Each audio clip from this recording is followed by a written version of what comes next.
Sa Davao City, may sanggol na bigla na lang nawala. Mabilis ka bang magtiwala sa iyong kapwa? Mag-isip-isip po, mga misis.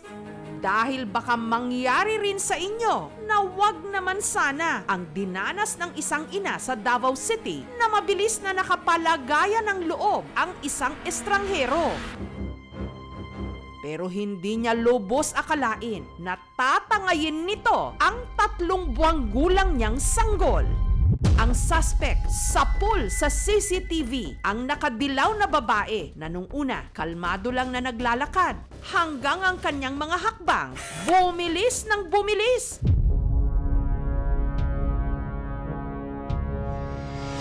Habang hawak ang kinidnap niyang baby.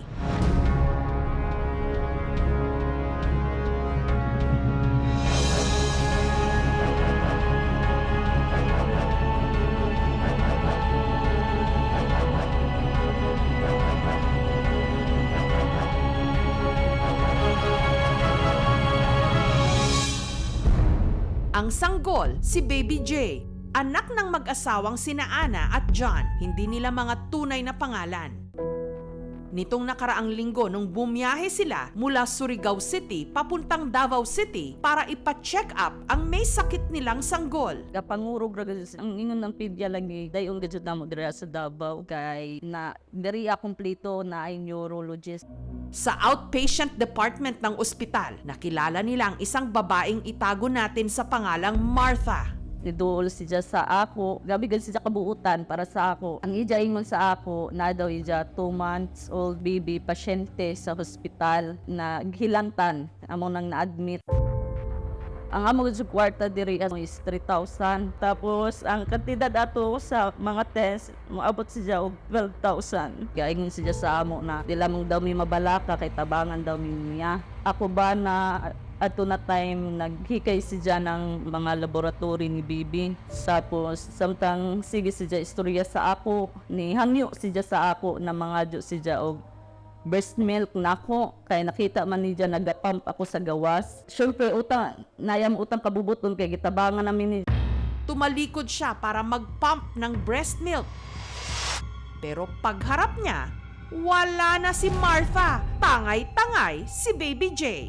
Grabe kasakit. Ako nag-speak kay ayun ko na sa TV ran ako makita. Iya ko ka na mahitabo dito sa amuha. Gabi na mo to nahilak. Kay nagsalig ako kay buutan to na budget.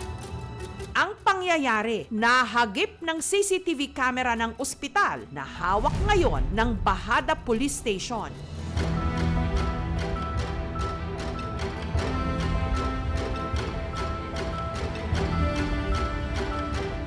Sa kuha ng isa pang CCTV, nakitang may kinuha itong bag.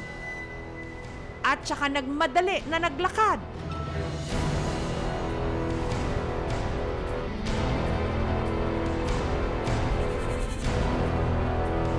Sa mga oras na yon, nakita namang balisa na ang babaeng nakapula, si Ana. Halos mabaliw ako sa pagkakita na ako sa CCTV. Dito na gud ko ni Shabaw. Grabe na ako hila kay makita na ako na inuod gud nagikawat. Imbit-bit na mga gud niya.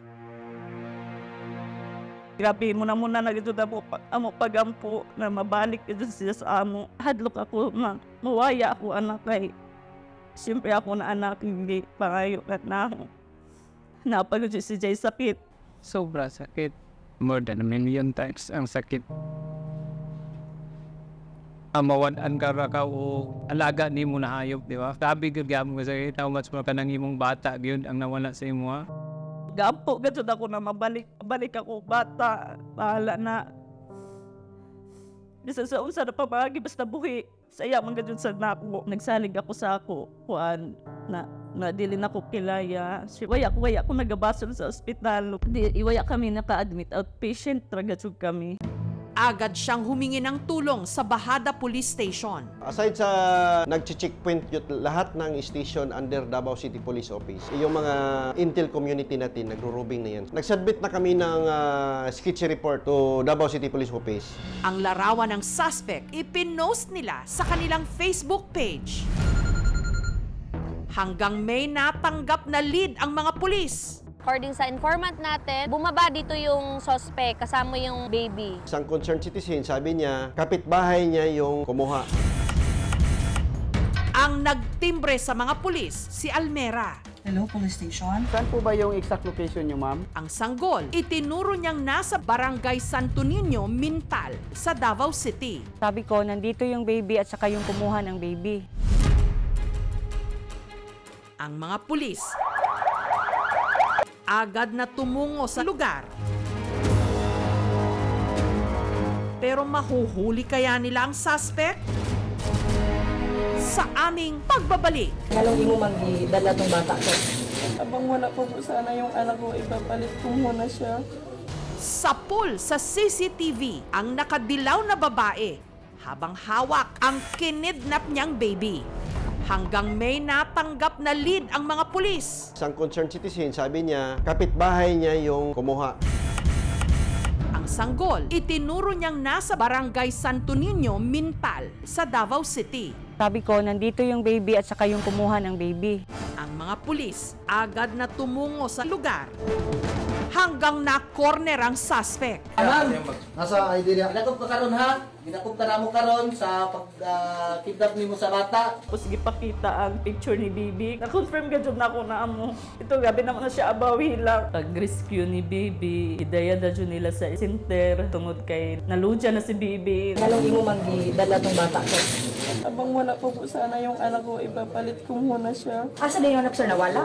Wala ko kabalo ma'am, kung asan nagikuha kabaluan na gano'n.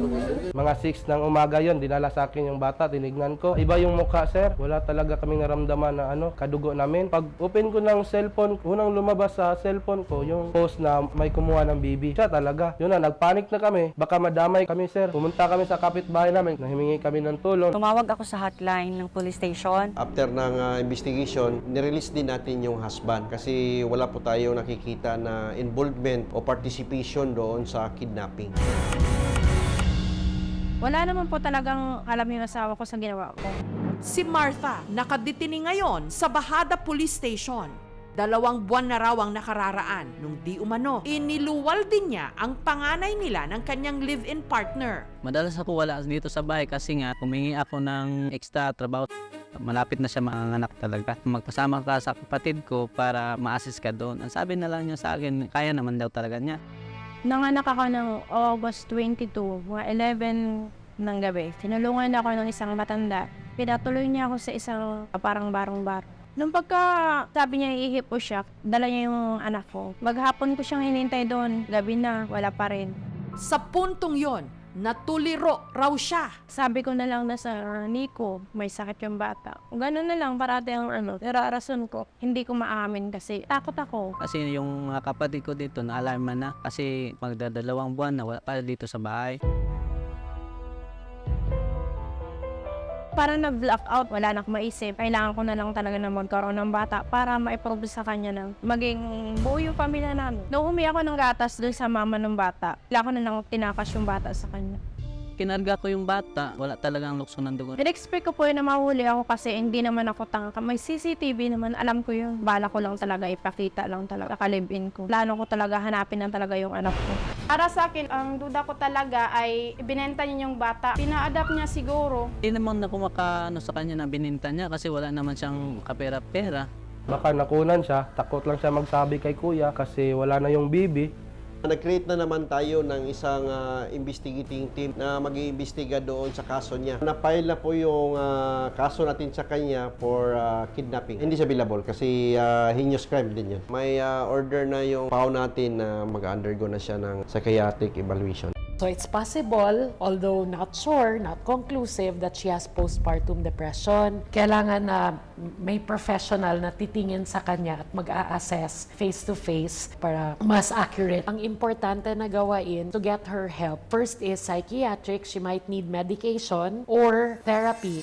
Kung mapapatunayan na hindi tama ang pag-iisip ng suspect, kailangan magpagaling muna siya. Titingnan din ng korte kung okay na siya para magtuloy to face trial at saka palang bibigyan ng sentensya ng hukuman. Pero i-consider din syempre ng court yung state of mind niya nung nagawa niya yung offense. Samantala, si Baby J, ligtas nang nabawi ni na Ana. Sobra ako kalipay. Di ako mag-expect gadyon na makita dadyo na mo si baby. Gusto kong makausap siya, yung mama ng bata. Yung personal, hingi ako ng tawad sa kanya sa ginawa ko. Nito lang Huwebes, sina Martha at ang naagrabyado niyang pamilya nagharap. Ma'am, sorry sa ginawa ko. Nagawa ko lang kasi yun na lang ang alam ko ng paraan para sana magawa ko kami ng asawa ko. Nag-ano na yung asawa ko. Sige, kung gusto mong magayos tayo, umuwi ka dito kasama yung bata. Kasi nagtiwala ako sa iyo. Mapatawad kaya ni Ana si Martha? Talagang maniwala kayo sa hindi ko siya intention na kunin para Pwede pa ba pagkatiwalaan, ma'am? Dahil mag-ibuhat? Yung tumakbo sa utak ko, wala na akong pakialaman sa lahat. Ang gusto ko na lang, mabuo kami ng pamilya ko. Kasi nung time na nanganak ako, ginawa yung anak ko sa akin.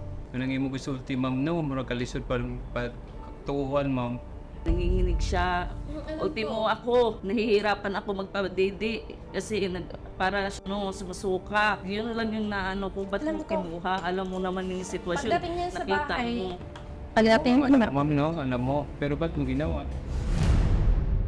Alos mamatay-matay ako dito, kakaiyak, magdamag. nang-intention ko lang talaga, maniwala ko at hindi. Pakita lang siya. Tapos kahit magtanong-tanong kayo, hindi ako nangingid ng bata. Kasi may anak naman ako. naman gani ni mo, tapos mo pa ka magtanong-tanong.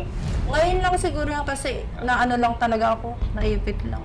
Saba, ma'am. Pagka-duty Ay, na pumutuo ko sa imo, ma'am. Lami, bitaw ka dyan may piton. Pasensya na, ganun pa sa ilo ni mo, ma'am. Grabe yung kakalisod na kaano sa ilo, ma'am. Ipadadyan din naman kaso.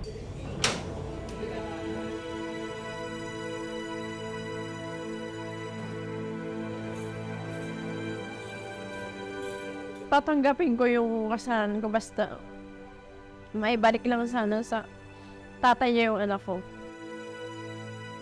Kung saan ka man ngayon, sana kung may sino yung may hawak sa'yo, sana ibalik ka na nila. Balik ka na sa amin dito sa bahay. Kasi alam kung nasaan siya ngayon eh. Hop. Hindi nga ako kumakain kaya isip kung saan ako mag-umpisa maghanap. Hindi ko naman alam kung saan siya hanapin. Sobrang mahal ko po, first baby ko po yun kasi pinagmalaki ko yun. Mga magulang, sa lahat ng pagkakataon, pakaingatan talaga ang inyong mga anak, lalo na ang mga sanggol at ang mga musmus pa. Dahil sa isang kisap mata lang, pwede silang makidnap.